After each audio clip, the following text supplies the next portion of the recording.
집에 딱 돌아가면, 그래서 이제 잠을 자려고 누우면 목사는 그때가 제일 편안해야 되는데, 그런데 잠을 자려고 누우면 오늘 전했던 말씀을 한 번씩 꼭 다시 한번 생각하는 버릇이 있습니다. 지난주에도 누웠다가 그 생각을 했습니다. 그리스도인은 소금과 빛이 되어야 되는데 왜 안 되는 걸까? 다시 한번 그 생각을 하게 됐습니다.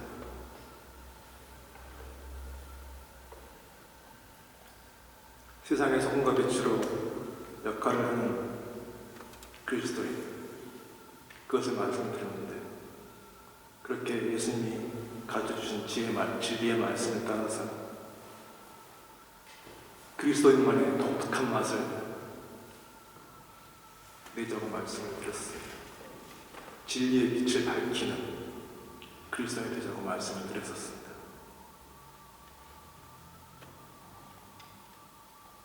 세상의 맛에 취하지 말고 우리의 맛을 내자 그랬는데, 왜 자꾸 세상의 맛이 우리를 침범해 오는 걸까? 세상의 어두움이 우리를 가리는 것일까? 그런 생각을 하게 됐습니다. 저희가 이 분서에 가면 커피 마시라고 물잔들이 쫙 놓여있지 않습니까? 그런데 커피 마시기 전에 물을 한 컵 딱 마실 때가 있죠. 물을 반쯤 마셨는데 커피가 나오면 커피를 마시는 방법은 그 물잔을 비우던가, 아니면 그 물잔에 커피랑 물을 섞어 마시던가, 아니면 커피를 안 마시던가 되겠죠. 갑자기 그 생각이 떠올랐습니다. 물잔을 비워야 커피를 채울 수가 있는데 라는 생각을 하게 됐습니다. 오늘 말씀 읽어보시면, 그래서 지난주 말씀의 앞부분입니다. 왜 우리는 소금과 빛의 역할을 감당할 때 자꾸 물러서는 걸까? 오늘 그 말씀을 통해서 작은 해답을 찾아보려고 합니다. 그 말씀 중에 가장 눈에 띄는 말씀은 역시 3절 말씀이죠. 마음이 가난한 자, 심령이 가난한 자는 복이 있나니 천국이 그들의 것이다 라고 하시는 말씀. 산상수훈의 팔복설교의 첫 번째 구절입니다. 이 말씀을 보려고 할 때 먼저 첫 번째로 복에 대해서 한번 생각을 해볼까요? 왜냐하면 독일 번역에, 그리고 오늘 주보의 그 독일 번역 3절에 나와 있듯이, 원래 이 말씀은 마음이 가난한 자는 이렇게 시작하는 것이 아니라 복이 있도다 로 시작하는 말씀입니다. 복되다, 독일말로는 젤리시진트 또는 그릭 젤리시진트, 이렇게 시작하는 말씀입니다. 그 말씀부터 시작하는 거죠. 딱 듣는 사람이 복되다 그러면은 복이다 하고 귀를 기울이게 만드는 말씀입니다. 그러면 과연 그 말씀을 들을 때 복에 대해서 생각하지 않을 수가 없는 거죠. 우리가 돈을 많이 벌면 제복이 있다고 그러죠. 주위에 좋은 사람이 많이 따르면 인복이 있다고 합니다. 높은 지위에 오르면 출세하는 복이 있다고 합니다. 이런 말들을 보면 복은 어떤 좋은 것, 그런 것이고 거기 앞에다가 무엇을 붙이느냐에 따라서 그 조건에 무엇을 넣느냐에 따라서 달라지는 겁니다. 상당히 주관적인 거죠. 그래서 복이 있도다, 복되다 이 말로 시작하는 말씀을 딱 듣게 되면 우리는 당연히 그 뒤에 무슨 말씀이 따라올까? 무슨 복을 말씀하시려고 저렇게 말씀하실까라고 생각을 해야 됩니다. 차분하게 기다려야 됩니다. 하지만 이미 복 할 때 우리한테 박힌 이야기들이 있죠. 아까 말씀드렸던 인복, 재복, 출세복 이런 복에 대한 생각들. 그래서 그 머릿속에 소위 말하는 복 종합 선물 세트가 딱 들어있게 되면 그 뒤에 무슨 말씀을 하시려는 하나님과 예수님과 우리 사이에는 통신의 장애가 생기는 거죠. 말이 안 통하게 되는 겁니다. 하나님이 예수님이 막 말씀을 시작하셨는데 우리는 먼저 앞서 나가버려서 전혀 다른 것을 들을 준비를 하게 되는 겁니다. 그럼 왜 하나님과 그렇게 우리와 통신이 잘 안 되는가? 복되다 다음에 하신 말씀에 이유가 있습니다. 복되도다 마음이 가난한 사람들, 복되도다 심령이 가난한 사람들. 예, 마음이 가난한 사람들, 심령이 가난한 사람들. 도대체 마음이 가난한 사람, 심령이 가난한 사람은 어떤 사람일까요? 오늘 말씀이 3절만 있는 것은 아니죠. 1절, 2절이 다 있습니다. 그 1절, 2절이 그냥 앞에 연결되어 있어서 절대 묻은 것이 아닙니다.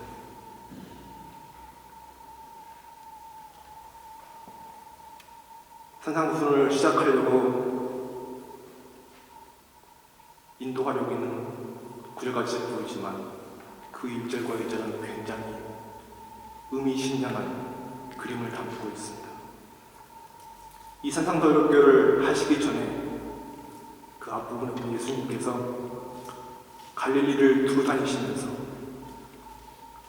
모든 질병들과 아픔들을 고쳐주시고 하나님 나라의 복음을 선포하셨다. 기쁜 소식을 전하셨다. 하는 말씀이 나옵니다. 그러자 갈릴리에서도 그리고 이방 지역인 시리아에서도 데가볼리에서도 그 주변의 큰 도시 10개 도시에서 다 많은 무리가 독일 말로는 멘션명의 군중이 예수님을 따라오게 됩니다.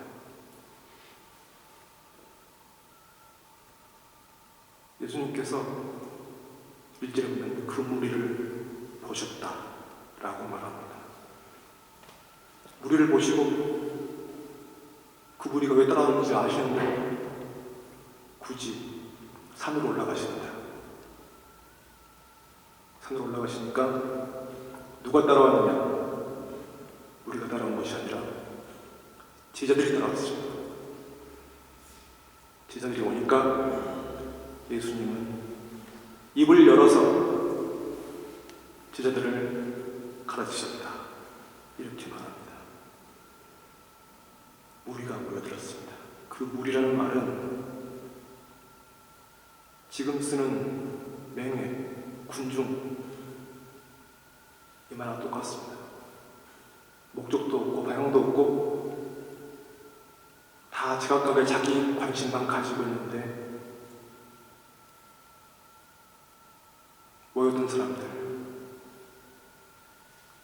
그 사람들이 바로 맹해입니다. 맹신맹. 그 사람들은 각자의 바라는 것이 다 따로 있습니다. 본인의 이해관계가 있어서 예수님께 모여들었습니다. 본인이 받고 싶은 게 따로 있어요. 예수님이 보시고 사람을 고르신 거죠. 산에 올라가십니다. 따라오기 힘든 곳으로 가셨어요. 그러니까 따라올 사람만 따라오는 거죠. 그 따라온 사람들이 12제자가 아니라 그 따라온 사람들이 다 제자입니다. 제자들을 보시고 입을 열었다. 입을 열었다는 표현이 성경에 자주 나오는 게 아닙니다. 결정적인 순간에 중요한 말을 할 때 입을 열었다. 마음에 꽉 찬 것을 토해낼 때 입을 열었다. 이런 표현을 쓰게 됩니다. 예수님이 입을 열었습니다. 말씀을 전하시려고 입을 여신 겁니다. 들을 만한 사람이 있기 때문에 이제 팔복설교를 시작합니다. 특별한 양식을 주시려고 입을 여신 겁니다. 이럴 때 그 밑에 있던 무들처럼 자기가 원하는 것으로 마음이 꽉 차 있으면 예수님의 말씀이 귀에 들릴 수가 없습니다.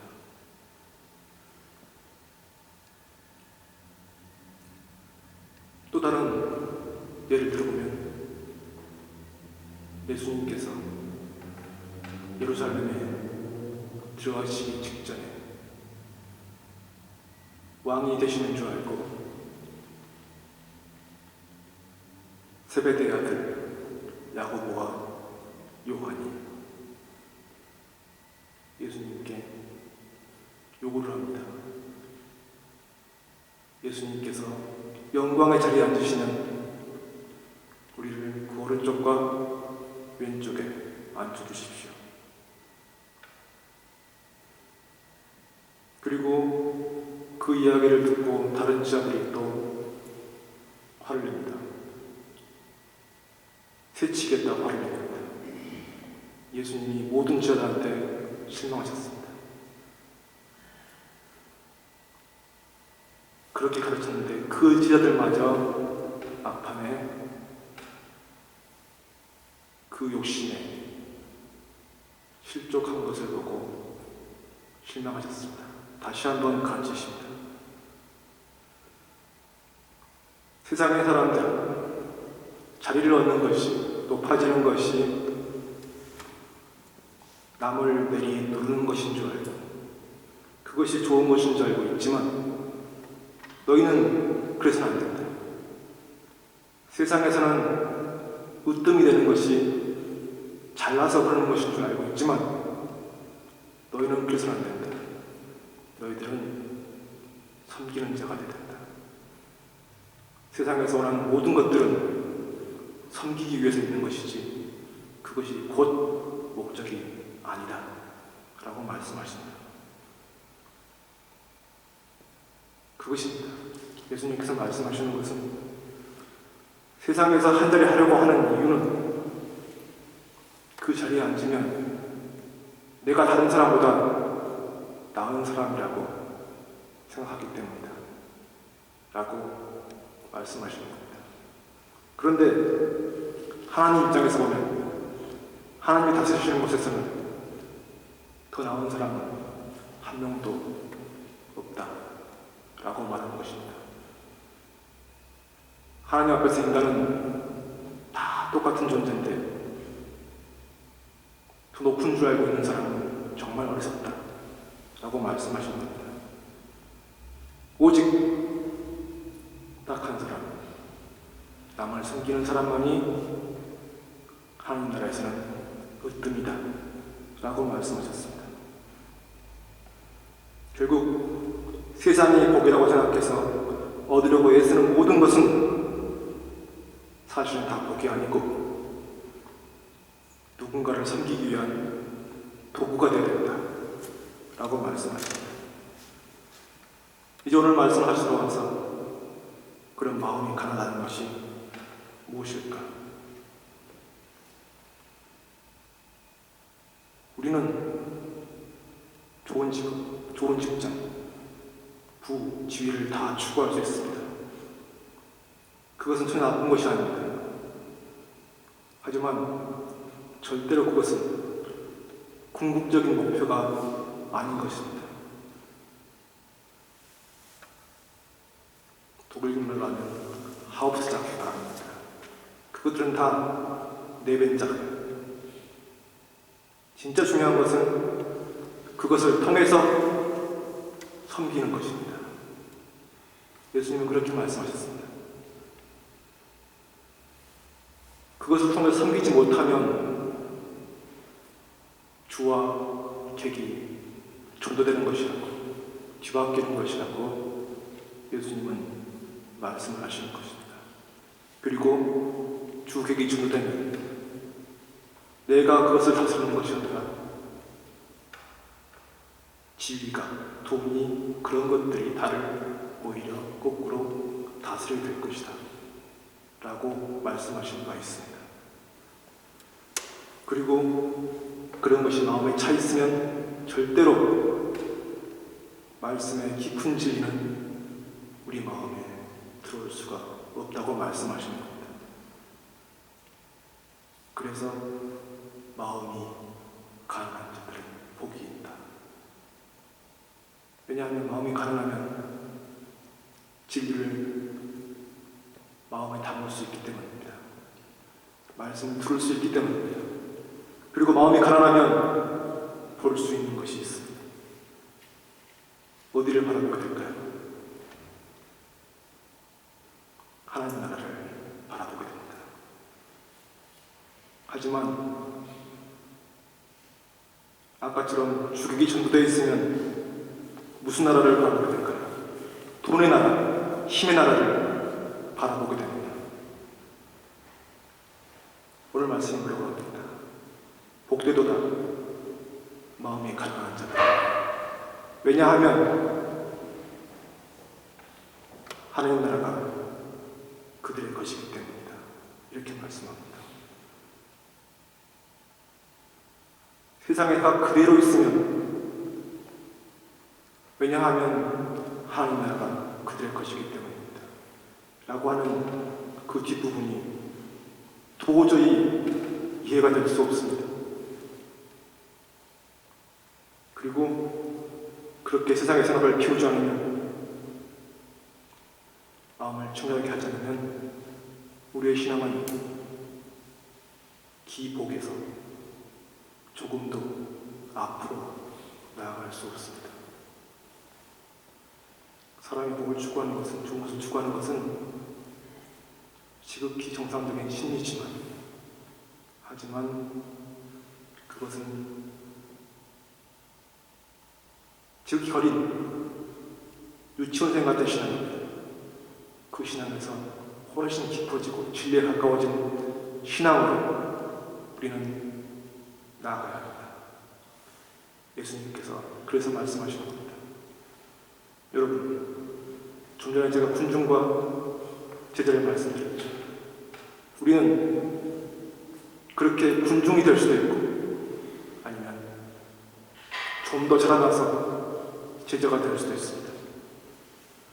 우리의 이해와 관련된 것들만 마음에 꽉 차 있으면 우리는 영원히 군중에서 벗어나지 못합니다.